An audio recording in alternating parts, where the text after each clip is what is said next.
الرجیم بسم اللہ الرحمن الرحیم اللہم صلی علی سیدنا محمد وعلی آل سیدنا محمد واصحاب سیدنا محمد وبارک وسلم علیہ. السلام علیکم ورحمۃ اللہ وبرکاتہ. عزیزان ملت، آج سیرت پاک صلی اللہ علیہ وسلم کا سبق نمبر 190 جس کا عنوان ہے خندق پار کرنے کی کوشش اور حضرت علی کرم اللہ تعالیٰ عنہ وجہ کا مقابلہ. گزشتہ سبق ہم نے پڑھا تھا اوپر نیچے سے فوجیں آ گئی.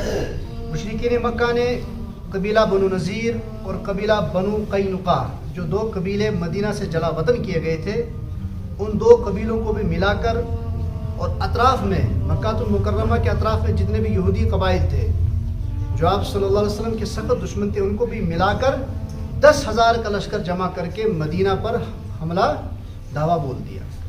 لیکن آپ صلی اللہ علیہ وسلم نے حضرت سلمان فارسی رضی اللہ تعالیٰ عنہ کے مشورے سے مدینہ کے اطراف میں ارد گرد خندق کھودنی شروع کر دی. خندق اتنی کھودی گئی کہ کوئی گھڑ سوار پار نہ کر سکے اور مدینہ کے اندر داخل ہو کر حملہ نہ کر سکے. یہ گزشتہ سبق ہم نے پڑھا تھا. پھر اس کے بعد جو ایک ہی قبیلہ بچا تھا مدینہ کے اندر، بنو قریظہ، آخر کار اس بنو قریظہ قبیلے نے بھی غداری شروع کر دی بنو نذیر کے سردار کے کہنے پر. اب مسئلہ یہ ہو گیا مدینہ کے اندر سے بھی اور باہر سے بھی فوجیں آنا شروع ہو گئی. اب ہمیں یہ سبق جو ہم شروع کرنے جا رہے ہیں، خیر مشرکین نے کئی جگہوں سے خندق پار کرنے کی سخت کوشش کی لیکن کامیاب نہیں ہو سکے، کیونکہ خندق کی لمبائی اور چوڑائی کافی زیادہ تھی. دور سے پتھر مارتے اور تیر چلاتے چلاتے پتھروں کی بارش کر کے مقابلہ کرتے رہے کہ وہ خندق کے قریب ہی نہ آ سکے. ہاں، اس میں کبھی کبھی ایسی مصروفیت بھی ہوئی، خندق جو وہاں سے پتھر اور تیر آ رہے تھے ان کے دفاع میں ایسی بھی مصروفیت ہوئی دیکھ بھال میں کہ کبھی نمازیں بھی قضا ہو گئی. نماز پڑھنے کے لیے بھی فرصت نہیں تھی، جس میں ایک دن رحمت عالم صلی اللہ علیہ وسلم اور صحابہ کرام رضوان اللہ تعالیٰ اجمعین کی عصر کی نماز قضا ہو گئی، کیونکہ ایک تو پہرا بھی دینا تھا اور مد مقابل فوج جو تھی اس فوج کا تعاقب بھی کرنا تھا اور دفاع بھی کرنا تھا. جس میں ایک دن آپ صلی اللہ علیہ وسلم کی عصر کی نماز قضا ہو گئی اور ایک دن ظہر، عصر، مغرب اور عشاء کی نمازیں قضا ہو گئی. مسند شافعی میں اس کی تفصیل ہے کہ مسلسل تیروں اور پتھروں کی برسات میں اپنی جگہ سے ہٹنا بھی ممکن نہیں تھا. اگر پانی جائے رہے تھے تو وہ اندر گھسنے کی کوشش کر رہے تھے. خندق سے پار تو نہیں ہو رہے تھے لیکن دور سے ہی تیر اور پتھر برسا رہے تھے. یہ اسی دن کی بات ہے جب 4 کافر ایک جگہ سے خندق پار کرنے میں کامیاب ہو گئے. اب یہ 4 کافر جو ہے خندق پار کرنے میں جب کامیاب ہو گئے تب جا کر ہی نمازیں قضا ہو گئی، کیونکہ ان کا تعاقب کرنے میں اور ان کا دفاع کرنے میں.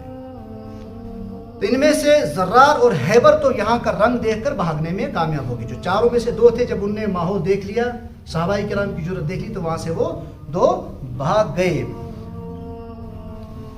کچھ لوگوں نے ان کے ساتھ اکرمہ ابن ابو جہل کا لڑکا اکرمہ کا بھی ذکر کیا ہے، جبکہ نوفل واپس بھاگتا بھاگتا خندق میں گر گیا اور اس کی گردن ٹوٹ گئی. تریم کو فیروسوس وہ بھی بھاگتے بھاگتے جب خندق میں کی گہرائی میں گر گیا تو اس کی گردن ٹوٹ گئی.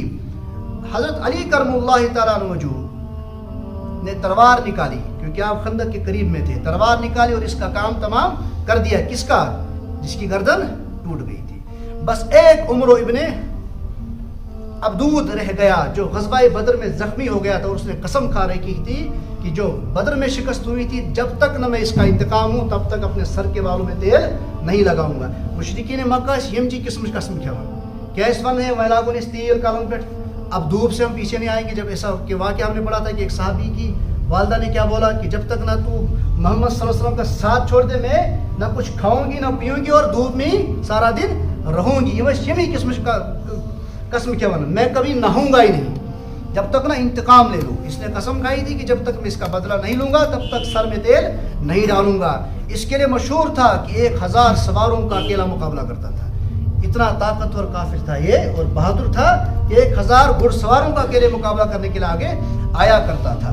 اس نے عرب کے رواج کے مطابق اپنے مقابلے کے لیے للکار لگائی کہ کوئی ہے. خندق پار کرنے کے بعد بھی للکارنے لگا. یہ مدینہ کے اندر پہنچنے کے بعد مقابلہ کرنے کے لیے آئے تو شیر خدا حضرت علی رضی اللہ تعالیٰ عنہ اس کے مقابلے کے لیے کھڑے ہوئے. یہ کافی عمر رسیدہ تجربہ کار اور ماہر جنگجو تھا.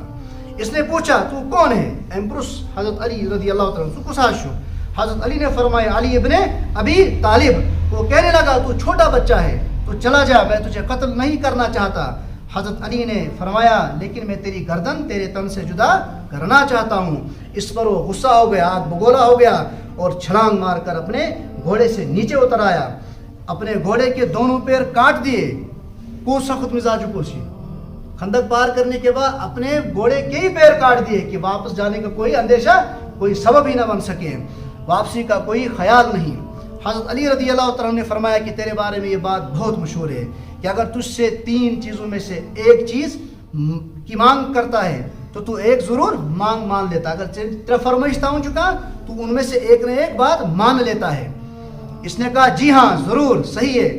حضرت علی رضی اللہ تعالیٰ نے فرمایا باب العلم کیا چھو آسن تو ایک نبی فرمو چھنا حضرت علی کرم اللہ تعالیٰ جو بس کہ علم کا دروازہ شہر.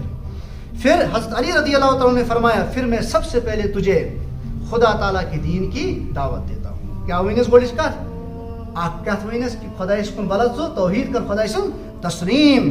اس نے کہا مجھے اس کی ضرورت نہیں ہے. حضرت علی رضی اللہ تعالیٰ نے فرمایا میں تجھے دعوت دیتا ہوں کہ تو واپس چلا جا. علم کا کیا نقطہ نظر ہوتا ہے, تو واپس چلا جا.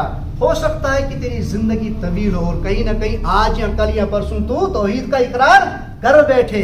حضرت علی فرمایا صبح سے واپس نہیں رہتے, تجھے بعد میں اللہ کے دین کو ماننے کی توفیق ہو جائے شاید. اس نے کہا میں عرب کی عورتوں کے تانے نہیں سہ سکتا. حضرت علی رضی اللہ تعالیٰ نے فرمایا پھر تیسری ایک ہی بات بچی ہے کہ 2 ہاتھ ہو ہی جائے. یہ بات سننی تھی کہ وہ بجلی کی طرح چمکا اور بادلوں کی طرح گرج کر حضرت علی کرم اللہ تعالیٰ عنہ پر حملہ کر دیا. حضرت علی رضی اللہ تعالیٰ نے اس کی تلوار کا ڈھال پر روکا مگر تلوار ڈھال سے پار ہو کر ان کے ماتھے مبارک تک پہنچ گئی. زوردار اس نے انسنوار آسن اور جس سے ماتھے پر ایک خراش سی لگ گئی. لیکن جب وہ حملہ کر کے تھک گیا حضرت علی صبن جو تمس کو حمل کرنا کہ سکر حمل اس بڑے طاقتور اور حملہ کرتے کرتے کرتے کرتے آخرکار تھک گیا. حضرت علی رضی اللہ تعالیٰ نے اس پر تلوار کا ایسا وار کیا کہ بیچ سر سے پورے جسم کے برابر 2 ٹکڑے کر دیے. ہر ایک اور نسوار اور حضرت علی کرم اللہ تعالیٰ عنہ کے وار سے 2 ٹکڑے اس کے ہو گئے. کچھ کہتے ہیں کہ سیدھے کندھے سے نیچے تک الگ کر کے چھوڑ دیا. اس کے ساتھ نعرہ تکبیر بلند کیا جس سے سارے صحابہ کرام سمجھ گئے کہ کام ہو گیا ہے. عمر ابن عدود اتنا بہادر اور طاقتور تھا, جب مشرکین مکہ اور یہودی قبیلوں میں یہ بات وہاں پہنچ گئی کہ وہ قتل ہو چکا ہے حضرت علی کے ہاتھوں سے, اب وہ گھبرا گئے کیونکہ سب سے زیادہ طاقتور یہی تھا جو 1000 گھڑ سواروں کے ساتھ مقابلہ کیا کرتا تھا. پھر وہ مشرکین میں خوف و دہشت کا ماحول بن گیا. پھر کسی کو خندق پار کرنے کا کیا قریب آنے کا خیال بھی نہیں آیا. یہ آزک سبق انشاءاللہ کل ہم پڑھیں گے خدائی مدد اور جنگ کا فیصلہ. وصلی اللہ تعالی علی خیر خلق محمد و علی آلہ وصحبہ.